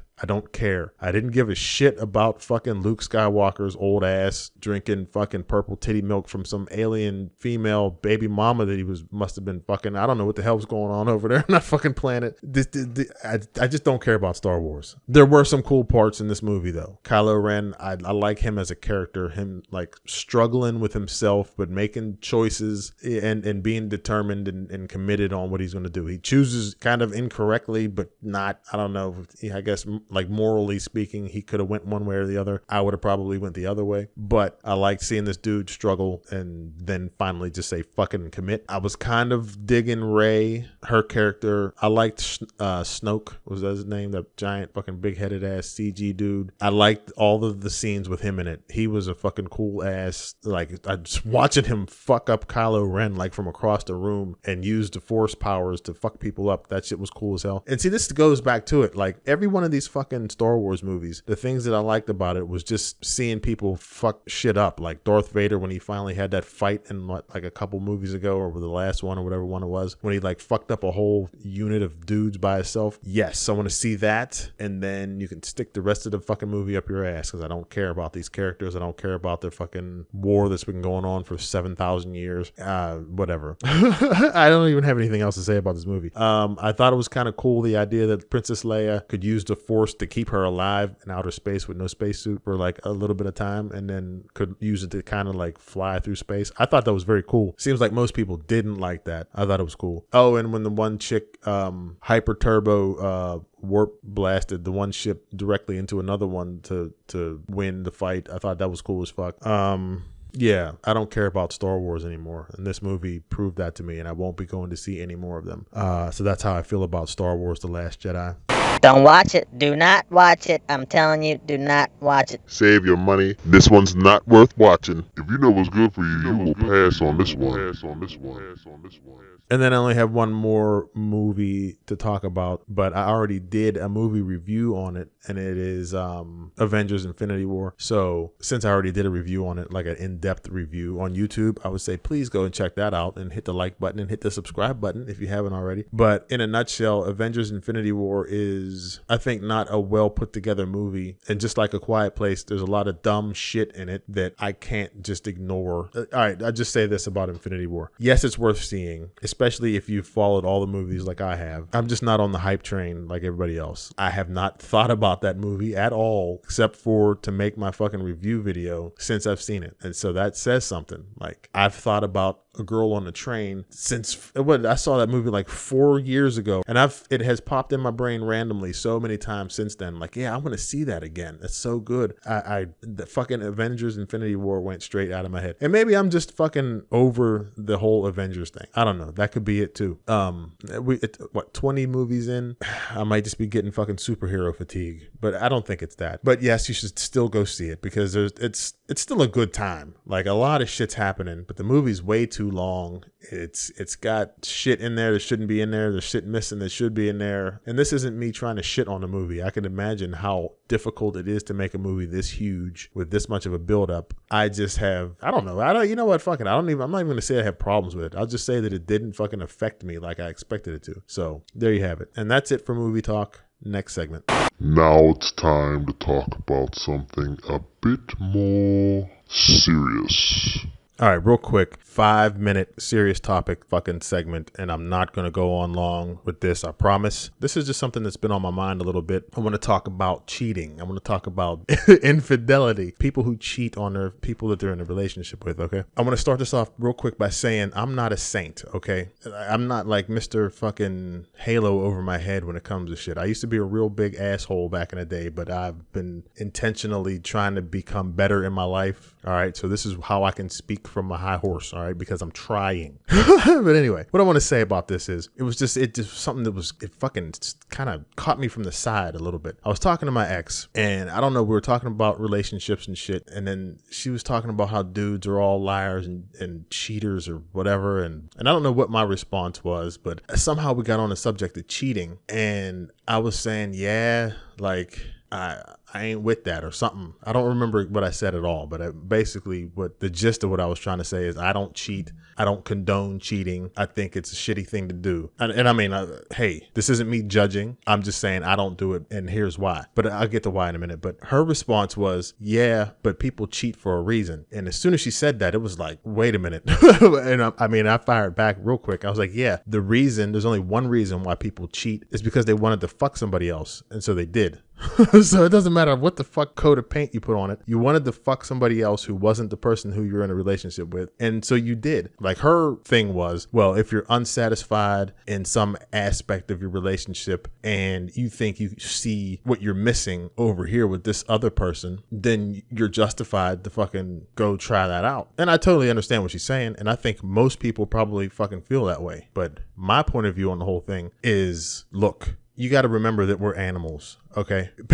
No matter what people say or do, there's no such thing as fucking magic in this world. Like, love is this imaginary magic thing that people are convinced happens. We think that we meet somebody and there's magic and everything's going to be perfect, and this is the one that we're not going to want anybody else ever in life because this is the one, okay? This is what everybody is kind of searching for in life. But honest to goodness truth, if you are fucking honest with yourself, if you look around while you're driving around, you could probably spot a couple of dogs fucking in the yard somewhere outside or next to somebody's house, or you can probably see 2 cows boning on the side of the road. People are animals, and it doesn't matter how much you're attracted to somebody or how much you like being around somebody or how long you've been around somebody or how comfortable you are with them. There's going to come times when you're just attracted to somebody else because that's fucking nature, period. You're always going to be attracted to somebody else eventually. And what a relationship is to me is deciding not to act on those fucking impulses. And it can be hard to do that, especially, and this is where her point of view is, she was saying like, well, are you selfish in bed or whatever, or this, that, and the other, or maybe the dude don't communicate enough or whatever. But to me, none of that shit matters morally for me, because like you're just using that shit as an excuse to bone somebody else that you're attracted to. Like you fucking, it's not fucking complicated at all. It's this simple. Like if I'm in a relationship, that means I care about the person who I'm with, which means I don't want to hurt them. And if I know that they found out that I cheated on them would hurt them, that's something that I don't want to do. So if you can sit there and think about your relationship and think, oh, if I get caught, is this going to hurt them? Well, whatever. I don't really care. Then you shouldn't be in that relationship. You see what I'm saying? Like you're just being selfish in the first place. Like, so basically I don't cheat because if I'm in a relationship, I don't ever want to hurt that person, because that's why I'm in the relationship, because I like that person enough to want to make them smile, not make them feel bad. And just to wrap this whole thing up, I think this chick actually forgets that the reason that we never got married was because she cheated on me with one of my homies. And I mean, I'm not bitter about it at all. I just want to throw that in there. I think it's funny as hell because the whole time we're talking about this shit, it's like she totally forgets all about it. Whatever. That was a long ass time ago. Who cares? But the point is, you see, she was always a cheater. And I think people who do that kind of thing just like find reasons and ways to justify it. But in the end, I mean, it's just that simple. Like, you either like somebody or love somebody enough to fucking not want to hurt them, or you don't, right? So, hey, do what you want to do. If you got hoes, have hoes, whatever. But don't make up the bullshit excuses, all right? I get it. We're programmed to bone. I just ain't programmed to fucking hurt people's feelings like that. But that's just me. So that's my quick, serious topic for today. Next segment. All right, so here's the segment where I talk about a song that I fell in love with recently. But the problem, I have found lots of fucking new music since the last episode, and I kind of want to like throw like a whole bunch of songs out here in this fucking episode. Firstly, I listen to all kind of music. If this is your first time listening to my podcast, I listen to literally everything from fucking rap, R&B, a little bit of country, a lot of fucking heavy metal. I listen to music fucking soundtracks. I listen to scores and like fucking soundtracks from movies and shit. Like I listen to fucking drum covers and fucking bass covers of songs, and I listen to all kind of shit all the time. And I'm always looking for new music, like all over the place. Everywhere I go, I'll be in a fucking elevator and find myself bobbing my head to the song playing and fucking pull out my fucking phone and Shazam that shit and come home and download it on iTunes. Anyway, what I need to do in this episode is play like a little tiny bit of like 6 different songs just to demonstrate like the variety of the kind of shit that I be fucking downloading and listening to and shit. But there's a problem with that. I can't do that. You end up getting fucking copyright strikes on your videos on YouTube, so they'll ban my fucking video and threaten to fucking shut me down. And it happens all the time. Yeah, I don't feel like going through that. So I'm going to just stick 2 quick clips of 2 songs from 2 completely different genres in here. And hopefully these artists' companies are cool and don't take the shit down off YouTube. Otherwise, I'll have to edit the video and take this whole segment out, which I don't want to do. So we'll see how that goes. But anyway, here we go. Song number 1. Alright, sorry about that, folks, but just as I thought, YouTube hit me with a copyright strike or ban or whatever for my video, and it took my video down for having the little clip of the song in there, so I had to remove that part of the video, and I just put it back up without it. But I still talk about the song and give you the name of it in case you're interested in going and finding it for yourself. YouTube sucks for that. I swear it sucks. I mean, I get it, but it sucks. It sucks. Anyway, sorry about that. All right, that song is called Tyrant, and it's by a chick named Callie. How the fuck do you pronounce her name? Callie Uchis. Uchis. Wait a minute.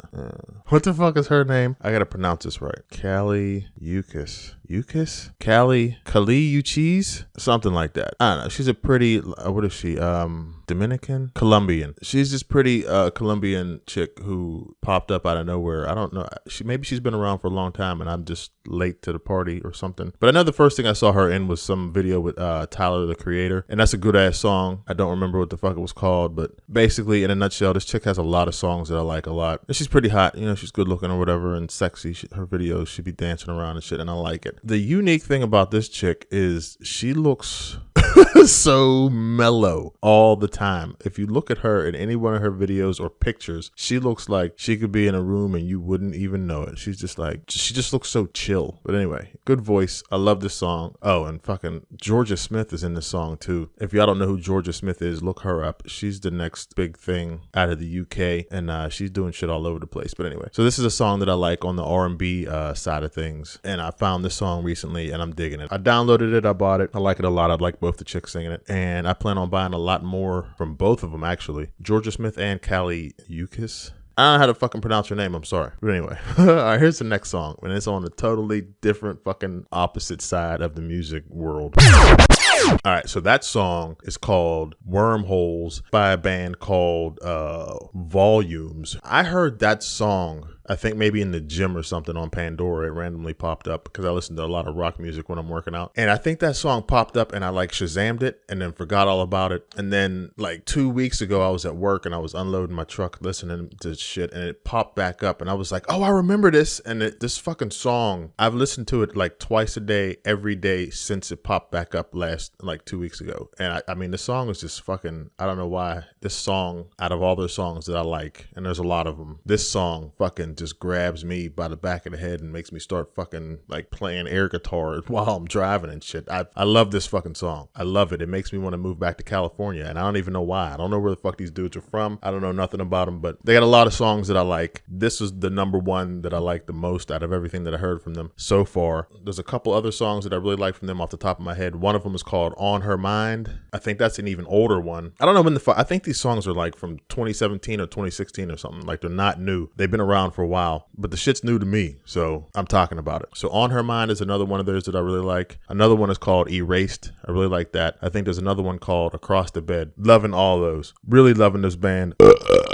it's really inspired me to fucking get on my drum kit and start learning how to do that shit. And so you can see right there, totally different edges of this music spectrum and 2 songs that I absolutely fucking jam out to pretty regularly. So when I say that I listen to a little bit of everything, that's what I mean. A little bit of everything. So yeah, if you were digging either one of them songs, I definitely encourage you to go and fucking check out some more of their musics. Musics. Is that a word? Musics. Yeah, I think that is a word. And if it ain't, I just fucking made it up. So we're going to go with it. Musics. If you like either of these people's musics, the one is Kali Uchis.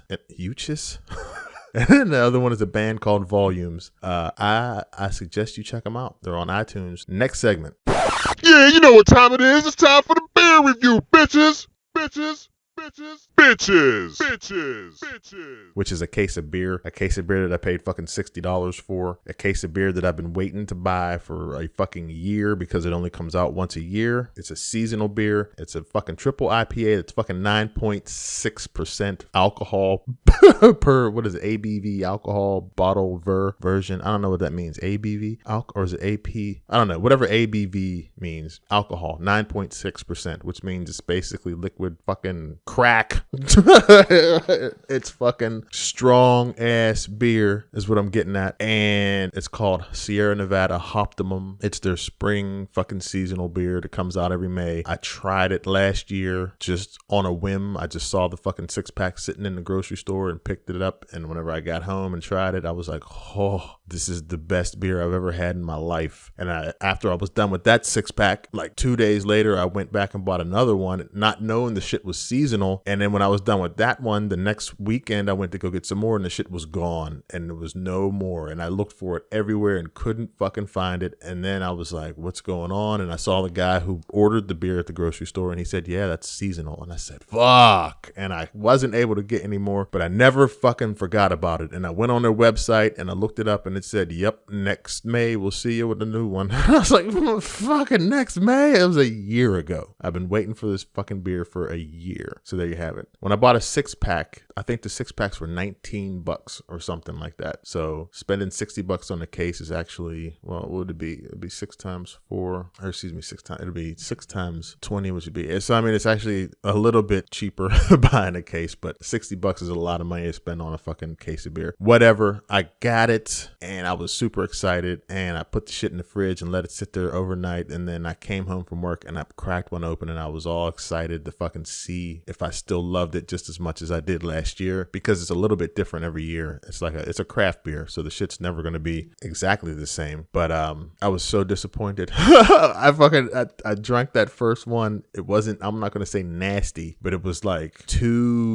all I tasted was the fucking alcohol, and it was like overly sweet and overly bitter, if that makes sense. There was like next to no carbonation going on, so it was kind of like a wine taste to it, and it was like too strong, like as far as the alcohol went and shit. And I was just sitting there bummed the fuck out. Like, I waited a year for this. Fuck me. But then something happened. All right. So I fucking basically forced myself through that first bottle. And then I cracked open a second one because I don't give a fuck if the shit tasted like liquid dog shit. It's getting drank.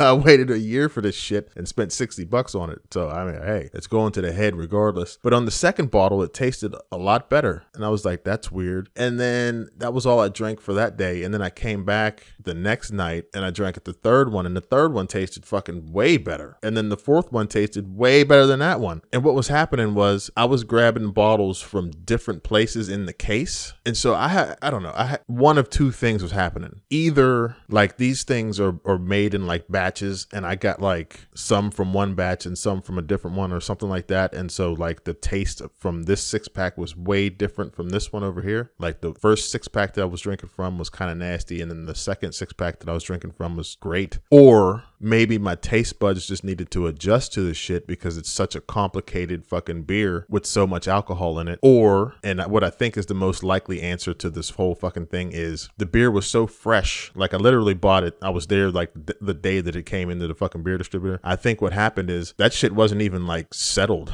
I think they like brewed it, bottled it, shipped it, and the fucking like it wasn't like completely mixed up correctly. So it just needed a couple days to sit and like all the ingredients like mixed together. I think that's what it is. I think like I'm having to just give it some time to settle into itself. So long story long, I got my fucking beer. I'm happy. I drank 4 of those strong ass motherfuckers last night and I woke up fucking bent.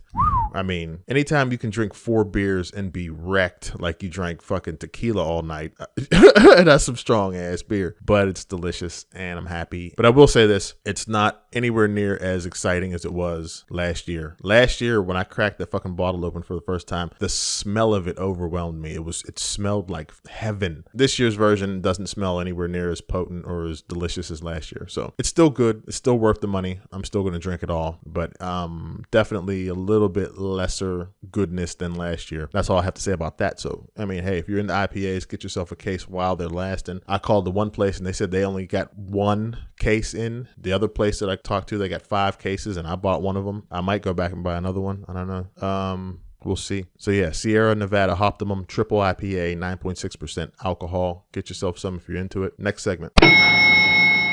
That's actually it. You know what? I'm going to just make this episode a wrap right here. This is a long ass episode.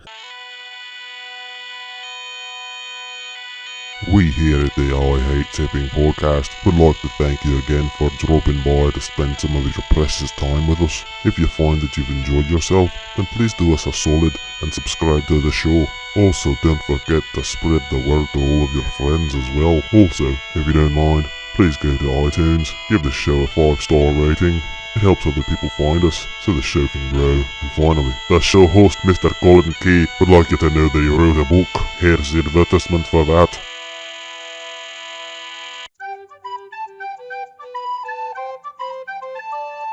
By the way, friends, I wrote a book. Get the book. It's called These Ones Are Mine. Buy the book. It's my first book. Pick up a copy of the book. It's my first one. Do it by the book. You should buy it. Buy it by the book. It's full of crazy stories.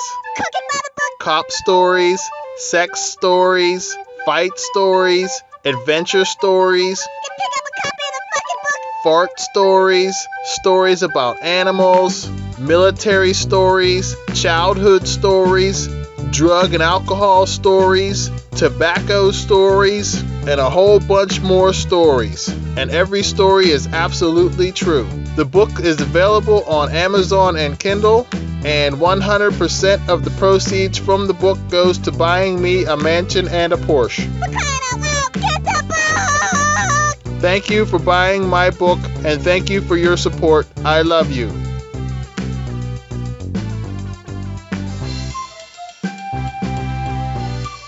I could keep going, but I don't want to edit this shit. I'm at almost 3 hours of fucking recording time right now that I got to whittle down to like an hour and a half tops. So not looking forward to all that editing. So anyway, yeah, that's where I'm going to shut it down. I appreciate you hanging with me. I hope you've been at least semi-entertained. If you're listening / kind of watching this on YouTube, I'd appreciate it if you hit the subscribe button and make sure you hit the bell button as well. That way you can be notified every time I have something new that I dropped on YouTube. And you can check that out as well if you're digging it. For everybody else, please make sure you hit subscribe wherever you're listening to this podcast, whether it's on iTunes or Google Play or is it Google Play? Yeah, Google Play or Spotify or whatever. All those other places where this thing is. If you need a fucking podcast app on your phone, Podcast Republic is the app that I use to listen to podcasts on my Android phone while I'm at work and everywhere else. I listen to podcasts a lot, because I'm on the road all the time, either commuting to and from work or while I'm at work